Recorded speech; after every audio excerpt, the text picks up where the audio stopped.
Ada gunung yang menjerit tentang kehebatannya, dan ada juga gunung yang hanya berbisik. Inilah Silabur, sebuah gunung batu kapur yang tersembunyi di Serian, Sarawak. Tiada kereta kabel, tiada resort mewah, tiada orang ramai, hanya hutan, batu, kegelapan, dan sesuatu yang purba sedang menunggu di dalam. Hari ini aku bukan sekadar mendaki gunung. Aku sedang memasuki sebuah tempat yang bernafas.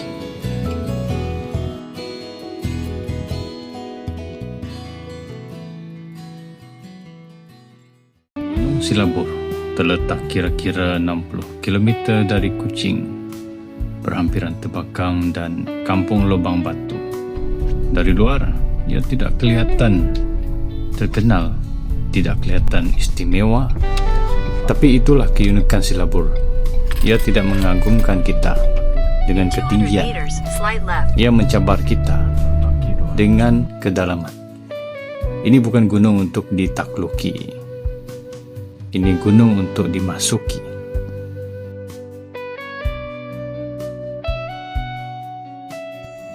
Aku disambut dengan malim gunung yang peramah, dan mulanya sesi pendaftaran di kaunter pendaftaran. Pendaftaran dilakukan di pusat komuniti Kampung Lubang Batu. Semua pelawat diwajibkan mendaftar di sini sebelum memulakan aktiviti pendakian atau menerokai gua. Jalanan sebenar ke Gunung Silabur sebenarnya tidak bermula di hutan.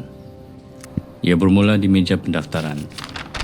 10 orang, 10 wajah berbeza, 10 sebab berbeza kenapa kami ada di sini. Ada yang datang nak cabar diri, ada yang nak lari dari kerja, ada yang mungkin nak lari dari hidup sendiri. Dan kami semua dibimbing oleh 3 orang lelaki. Namanya Uncle Lazarus, Uncle Edward, dan Uncle yang secara jenaka menggelar dirinya Uncle Rubbish. Uncle Lazarus berusia 55 tahun. Tapi kalau kau tengok dia, kau mungkin sangka dia baru awal 40-an. Kulit gelap terbakar matahari, badan liat, langkah ringan. Dia bukan jenis guide yang garang. Dia jenis yang senyum dulu, baru suruh jalan. Dalam dunia perubatan, kita bercakap tentang tekanan darah, kolesterol, hormon stres. Tapi di hutan, tidak siapa yang tanya semua tu. Hutan hanya buat kamu satu perkara. Ia paksa kita bergerak perlahan. Ia paksa kita bernafas dalam. Ia paksa kita diam sekejap. Dan mungkin sebab itu, orang seperti Uncle Lazarus dan Uncle Edward, Uncle Rubbish nampak muda. Bukan kerana genetik, tapi kerana hidup dia yang masih selari dengan alam. Berjalan dalam satu barisan, kurang 10 orang, satu laluan. Di depan Uncle Lazarus, di belakang hutan yang makin menelan bunyi bandar.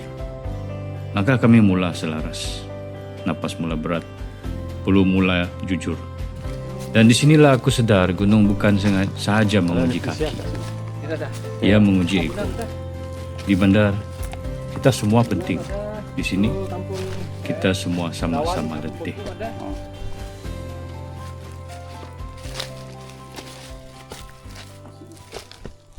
Selepas hampir sejam berjalan, kami akhirnya sampai ke pintu Gua Silabur. Udara tiba-tiba jadi sejuk. Bunyi hutan perlahan-lahan hilang, diganti dengan bunyi sunyi yang berat. Uncle Lazarus berhenti. Dia pandang kami semua. Dia berkata, dalam nanti, jangan bising. Ini rumah mereka, bukan rumah kita. Dan masa itu, aku rasa macam kami bukan lagi pendaki. Kami jadi tetamu di dalam dunia yang lain. Dulu orang masuk bersama, tapi aku tahu kami tidak akan keluar sebagai orang yang sama. Kerana setiap gua akan keluarkan bersih diri yang berbeza. Dan setiap malim gunung bukan sekadar tunjuk jalan di hutan. Kadang-kadang mereka tunjuk jalan dalam hidup. Nama Jade Cave bukan diberi secara kebetulan apabila cahaya semula jadi menembusi celah siling batu kapur.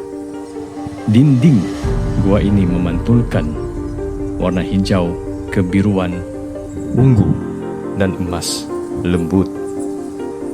Seolah-olah batu jade yang hidup. Ia bukan cat, bukan lampu.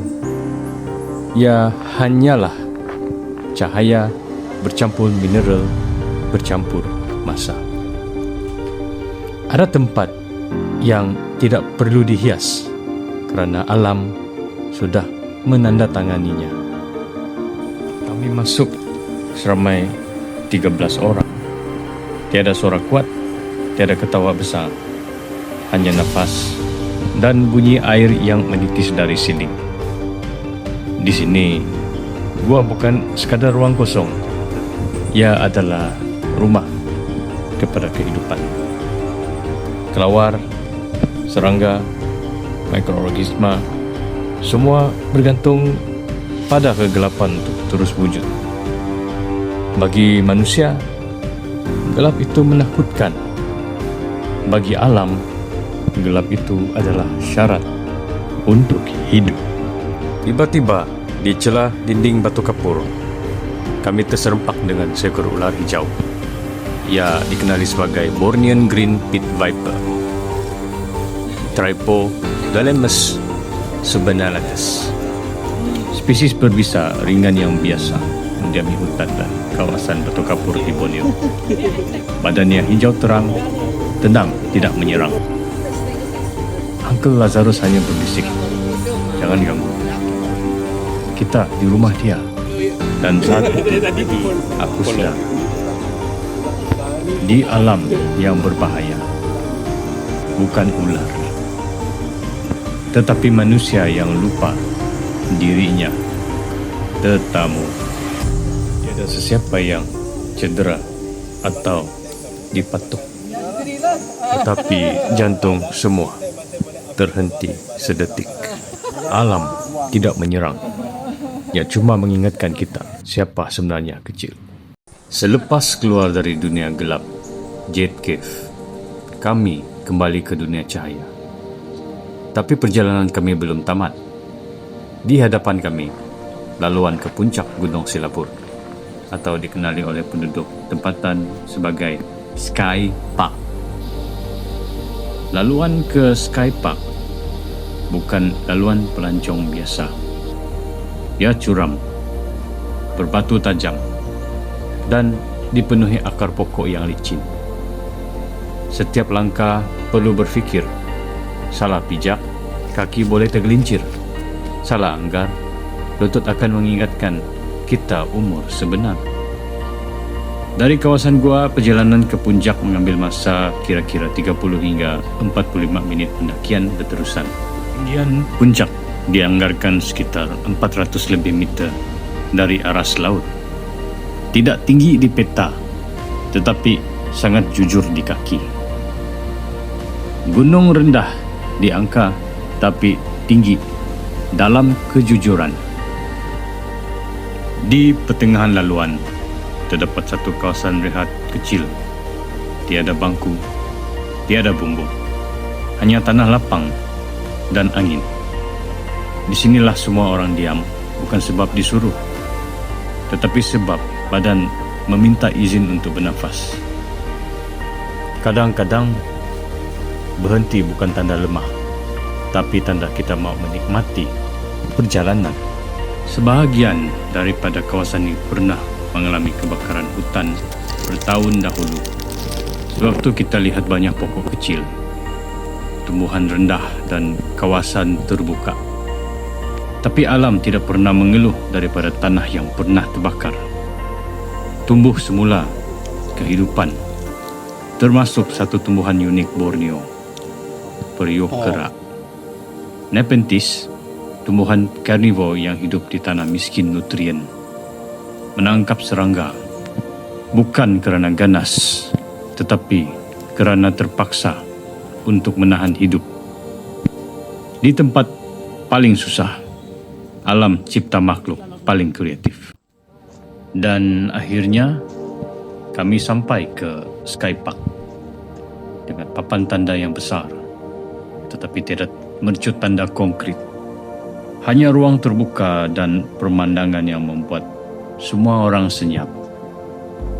Dari sini kita boleh melihat sempadan Indonesia di kejauhan. Hutan tanpa garisan, tanpa pagar, tanpa politik. Hanya bumi yang tidak peduli kita datang dari negara mana. Di puncak, sempadan hilang. Yang tinggal hanya manusia dan bumi. Kami tidak jerit kegembiraan, tidak angkat tangan macam menang. Kami hanya duduk diam dan memandang jauh. Kerana ada puncak yang tidak mau diraikan. Ia mau kita merenung. Merenung betapa kecilnya kita. Merenung betapa luasnya dunia. Merenung betapa jarangnya kita benar-benar berhenti.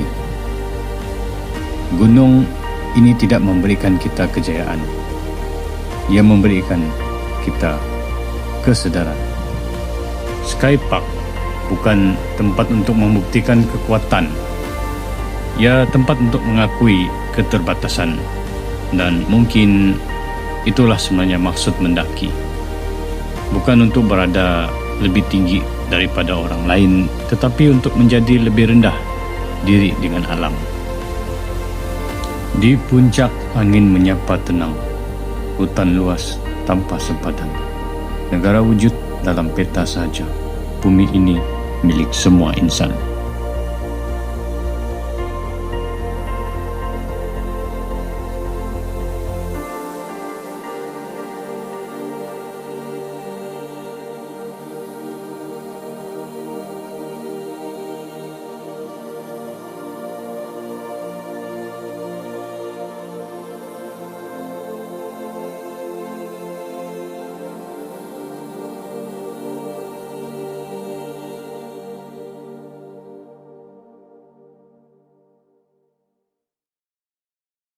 Setelah meluangkan 1 jam di puncak Sky Park, kami pun bergegas turun ke gua yang seterusnya, yaitu Gua Siturip.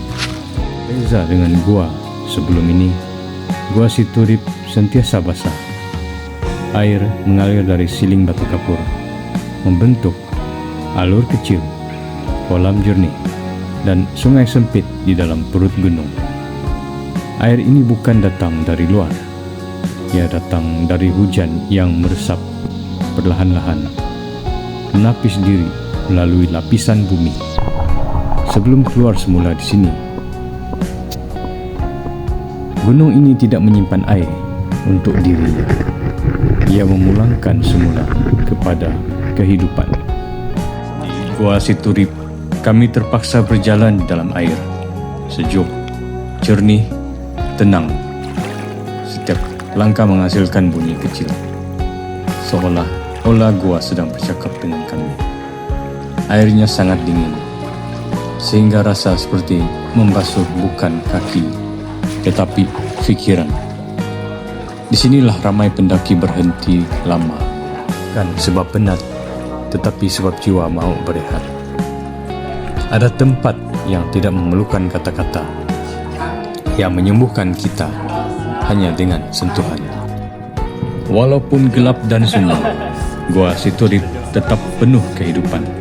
Serangga air, ikan kecil, kelawar di siling, semua bergantung pada satu sumber yang sama, air. Tanpa air, gua ini hanyalah lubang batu. Dengan air yang menjadi sistem hidup. Tidak heranlah nama kampung ini dipanggil nama Lubang Batu.